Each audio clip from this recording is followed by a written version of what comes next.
परमेश्वरका सेवक डाक्टर सतीश कुमार जीले कलवरी टेम्पल सेवाकाईको 2005 मा 25 जनाबाट सुरु गर्नुभयो। आज यो सेवाकाई 3.5 लाख मानिसहरूको साथमा संसारमा सबैभन्दा छिटो वृद्धि हुने मण्डलीको रूपमा देखिएको छ।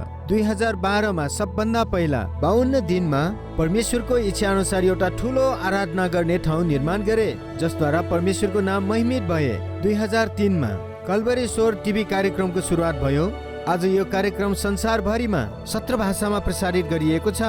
संसारभरि प्रभु येशूको सुसमाचार फैलाउनको निम्ति 650 भन्दा बढी टिभी कार्यक्रमद्वारा डाक्टर सतीश कुमार जी ने सुसमाचार फैलाइरहनु भएको छ। यही प्रक्रियामा नेपाल देशका मानिसहरूले पनि उद्धार पाउन् र आशिष पाउन् भनेर अनि परमेश्वरको आत्मिकतामा बढ्न सकोस् भनेर प्रत्येक मंगलबार 6:25 मा एनटिभी नेपाली टेलिभिजनमा कलवरी आवाज कार्यक्रमद्वारा डाक्टर पी सतीश कुमार परमेश्वरको वचन सुनाउनुहुन्छ। तपाईँ पनि यस कार्यक्रमलाई अवश्य हेर्नुहोस्, परमेश्वरको आशिषलाई पाउनुहोस्।